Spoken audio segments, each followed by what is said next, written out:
আসসালামু আলাইকুম।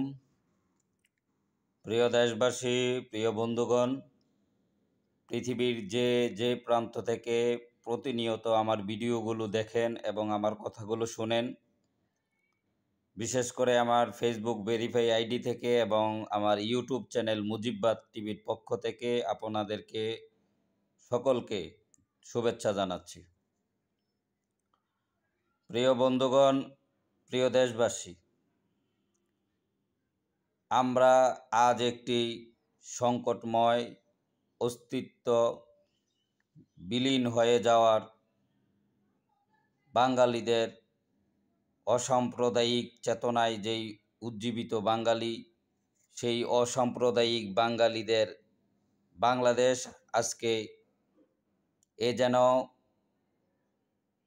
৭১-এর পরাজিত শক্তি পাকিস্তানিদের প্রেতাত্মা এবং সাম্প্রদায়িক জঙ্গি গোষ্ঠীর খপ্পরে পড়ে গিয়েছে।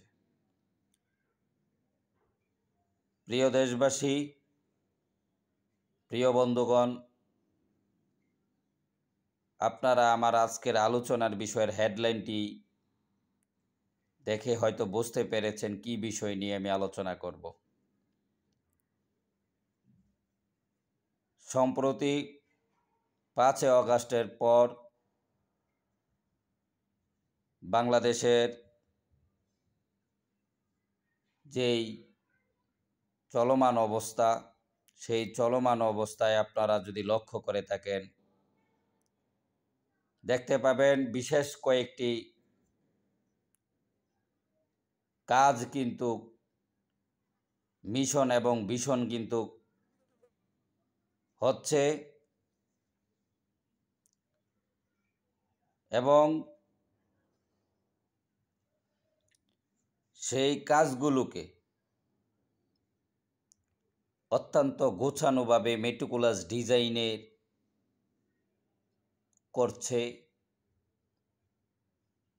কিছু চক্র। সেটা হচ্ছে ৫২ থেকে ৭১ পর্যন্ত বাংলাদেশের জন্মের ইতিহাসের সাথে অঙ্গাঅঙ্গিভাবে জড়িত সকল ঐতিহাসিক গৌরবময় স্মৃতিবিজড়িত সকল ইতিহাসকে ধ্বংস করে দেওয়া, মুক্তিযোদ্ধাদেরকে লাঞ্ছিত অপমানিত করা এবং মুক্তিযুদ্ধের একটি বৃহৎ সমর্থিত শক্তি সংখ্যালঘু সম্প্রদায়ের ধর্মীয় অনুভূতির উপর আঘাত আনা, তাদেরকে হত্যা, তাদের বাড়িঘর পুড়িয়ে দেওয়া, ভাঙচুর করা, তাদের ধর্ম উপাসনালয়, মন্দির, গির্জা এসব গুড়িয়ে দেওয়া এবং বাংলাদেশ আওয়ামী লীগ যে দলটির নেতৃত্বে এদেশটি স্বাধীন হয়েছিল, সেই দলকে এবং সেই দলের নেতৃবৃন্দদেরকে সর্বোচ্চ অত্যাচার নির্যাতনের মাধ্যমে নিষ্ক্রিয় করে দেওয়া, নিশ্চিহ্ন করে দেওয়া বাংলাদেশের রাজনীতি থেকে এই মিশন এবং ভিশন এবং বাংলাদেশের একটি অংশকে পশ্চিমা বিশ্বের একটি বেস তৈরি করার নীল নকশা নিয়ে কয়েকটি বিষয় নিয়ে যে কথা বললাম, আপনাদের সামনে আলোকপাত করলাম, এই বিষয়গুলোকে সমষ্টিগতভাবে তাদের মিশন এবং ভিশন করে তারা কিন্তু ৫ আগস্ট ঘটিয়েছে। আমি আমার আলোচনায় অনেকবার বলেছি, পশ্চিমা বিশ্বের, আমেরিকার এবং দেশি এবং আন্তর্জাতিক চক্রান্তের মাধ্যমে বিপদগামী জঙ্গি সংগঠনের সম্পৃক্ততায় সশস্ত্র জঙ্গি কায়দায় এদেশের গণতান্ত্রিক আপনার আমার ভোটে নির্বাচিত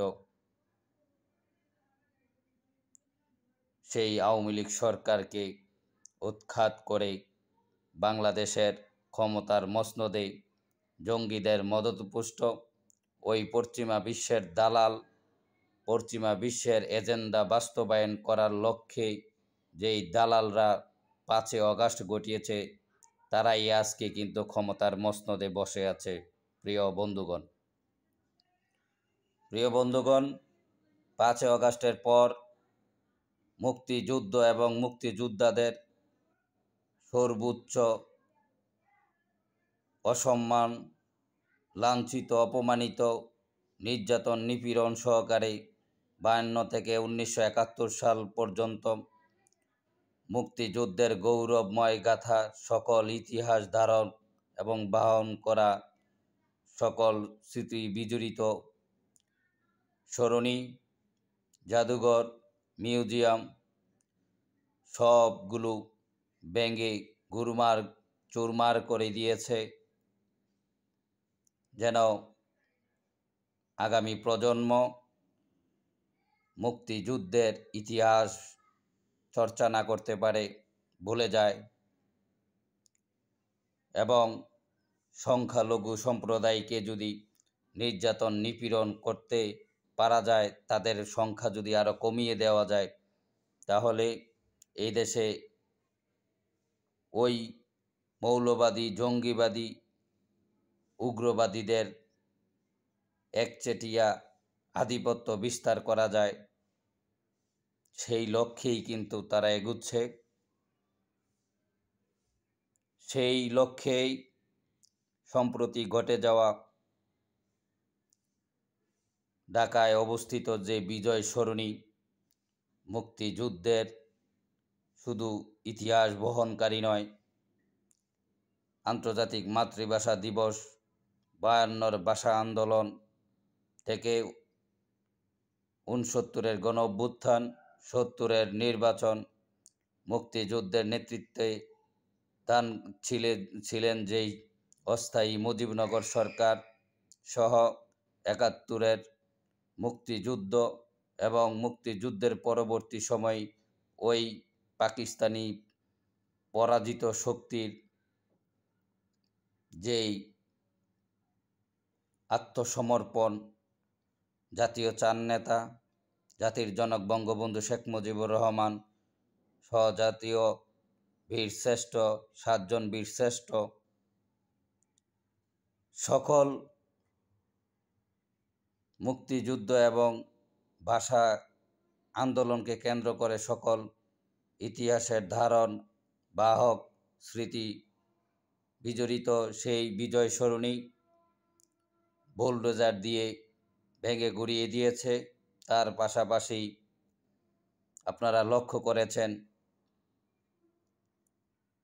হিন্দু সম্প্রদায়ের ধর্মীয় উপাসনালয়, মন্দির ভেঙে গুঁড়িয়ে দিয়েছে। এই দুটো কাজই কিন্তু সরকারি মদতপুষ্ট বুলডোজার বাহিনী কিন্তু এইগুলাকে ভেঙে চুরমার করে দিয়েছে এবং সাম্প্রদায়িক জঙ্গি গোষ্ঠীর আস্থা অর্জনের জন্য এই দখলদার বাহিনী এই কাজগুলো ঘটাচ্ছে এবং ঘটিয়েছে। এই সাম্প্রদায়িক জঙ্গি গোষ্ঠী পাকিস্তানিদের প্রেতাত্মা, 71-এর পরাজিত শক্তি রাজাকার আল বদর আল শামস এবং তাদের রেখে যাওয়া বীজ, তাদের লেসপেন্সাররা এখনও কিন্তু বাংলাদেশের স্বাধীনতাকে তারা মনে প্রাণে ধারণ করতে পারে না। তারা এদেশের স্বাধীনতা, সার্বভৌমত্ব, এদেশের পতাকা, এদেশের জাতীয় সঙ্গীতকে, এদেশের স্বাধীনতাকে, এদেশের জাতীয়তাকে তারা মেনে নিতে পারছে না। তারা এখনও উপর দিয়ে বাংলাদেশ, কিন্তু ভিতরে তারা এখনও তাদের সেই পেয়ারা পাকিস্তানকে তারা লালন করছে। তারা পাকিস্তান প্রীতি এখনও ভিতরে ভিতরে তারা কিন্তু পাকিস্তানি আদর্শ কিন্তু তারা এখনও ধারণ করছে। তারা 5 অগাস্টকে ওই 71-এর পরাজয় গ্লানি হিসেবে, তারা 71-এর পরাজিত গ্লানি মুছে ফেলার ইস্যু হিসাবে কিন্তু তারা ব্যবহার করেছে। তারা মনে করছে 71-এ যেই তারা পরাজয় বরণ করেছে, এই 5 অগাস্টের মধ্য দিয়ে তারা 71-এর গ্লানি মুছতে চায়। আপনারা একটু মিলিয়ে নেবেন প্রিয় বন্ধুগণ, যে 1971 সনে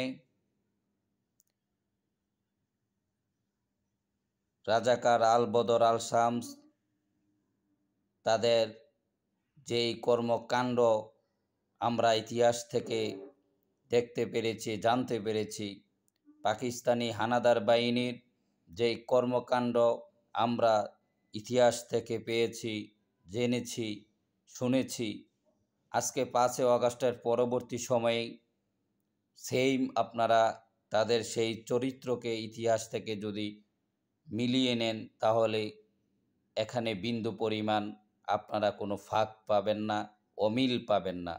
হুবহুব কিন্তু 71-এর হানাদার বাহিনী এবং তাদের লেসপেন্সার রাজাকার আল বদর আল শামসদের চরিত্র হুবহুব, কর্মকাণ্ড হুবহুব কিন্তু মিলে যাচ্ছে। অতএব আপনাকে বুঝতে হবে যে তারা 71-এর পরাজয়কে তারা মনে প্রাণে এখনও মেনে নিতে পারে নাই। সেই চেষ্টাই কিন্তু তারা বারংবার করেছে। কখনো কখনো তারা যদিও থাবা দিতে চেয়েছিল এদেশের মুক্তিযুদ্ধ এবং মুক্তিযোদ্ধাদের উপর, এই দেশের স্বাধীনতার সার্বভৌমত্বের উপর, ক্ষণজর্মা জাহানারা ইমাম এবং জাতির জনক বঙ্গবন্ধু শেখ মুজিবুর রহমান, জাতীয় চার নেতাদের মতন বীর সৈনিকরা, বীর সন্তানরা সময়ে সময়ে আগমন করেছে বাংলার মাটিতে। সেই কারণে তারা ব্যর্থ হয়েছে। কিন্তু দুঃখের বিষয়, 5 অগাস্টে এসে তারা কিন্তু সফল হয়েছে। 2024-এ এসে কিন্তু তারা সফল হয়েছে। ওই বিদেশিদের চক্রান্তে তারা সফল হয়েছে। এদেশের মানুষকে ঘুমন্ত রেখে তারা কিন্তু আমাদের স্বাধীনতাকে, সার্বভৌমত্বকে, আমাদের অসাম্প্রদায়িক বাংলাদেশকে, আমাদের বাঙালিদের কৃষ্টি, কালচার, সংস্কৃতিকে তারা চুরি করে পাকিস্তানিদের ভাবধারা, পাকিস্তানিদের অঙ্গরাজ্যে তৈরি করতে কিন্তু তারা সফল হয়ে যাচ্ছে, আমি বলতে চাই। প্রিয় বন্ধুগণ, আর কথা আমি দীর্ঘায়ু করব না। আমি আমার এই ভিডিওর মাধ্যমে আপনাদেরকে আহ্বান করব, আপনার এখনই সঠিক সময় এসেছে আপনি সিদ্ধান্ত নিবার। আপনি আপনার বিবেকের আদালতে প্রশ্ন করুন, আপনার অবস্থান কি? পাকিস্তানিদের পক্ষে, পাকিস্তানিদের প্রেতাত্মা রাজাকার আল বদর আল শামসদের পক্ষে, সাম্প্রদায়িক জঙ্গি গোষ্ঠীর পক্ষে হবে, নাকি 52 থেকে 71 মুক্তিযোদ্ধাদের পক্ষে হবে? সেই সময় কিন্তু এসেছে। আপনি কি পশ্চিমা বিশ্বের দালালদের পক্ষে আপনার অবস্থান স্পষ্ট করবেন, নাকি যারা বাংলাদেশের সার্বভৌমত্ব রক্ষার্থে সর্বোচ্চ ত্যাগ করতে রাজি আছে তাদের পক্ষে আপনার অবস্থান হবে? সেই আপনার অবস্থান স্পষ্ট করার সময় কিন্তু এসে পড়েছে। যদি আপনার অবস্থান যদি পাকিস্তানিদের প্রেতাত্মাদের, রাজাকার আল বদর আল শামস, পশ্চিমা বিশ্বের দালালদের পক্ষে হয়, তাহলে হয়তোবা আমি মনে করব 71-এর মহান মুক্তিযুদ্ধের, যাদের রক্ত দিয়ে, 30 লক্ষ শহীদের রক্ত দিয়ে যারা আমাদেরকে স্বাধীনতা দিয়ে গিয়েছেন, 3 লক্ষ মা বোনের ইজ্জতের বিনিময়ে যে স্বাধীনতা আমাদেরকে দিয়ে গিয়েছেন, যেই মুক্তিযোদ্ধারা বেঁচে আছেন তাদের সকলেরই, এবং ৫২'র ভাষা আন্দোলনে সালাম, রফিক, জব্বার, বরকতদের সকলেরই হয়তোবা ভুল সিদ্ধান্ত ছিল এই জাতিকে মুক্তি করার জন্য, এই জাতিকে একটি স্বাধীন সার্বভৌমত্ব রাষ্ট্র উপহার দেওয়ার জন্য। তাদের আত্মত্যাগ হয়তো বৃথায় যাবে, তাদের আত্মত্যাগ হয়তো মূল্যহীন হয়ে যাবে।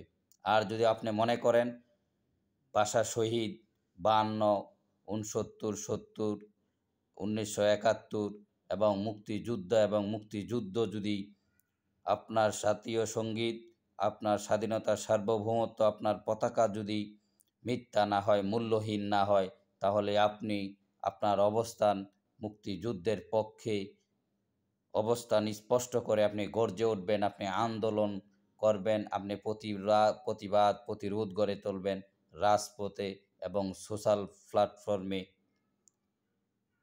অতএব সকলের অবস্থান স্পষ্ট করুন।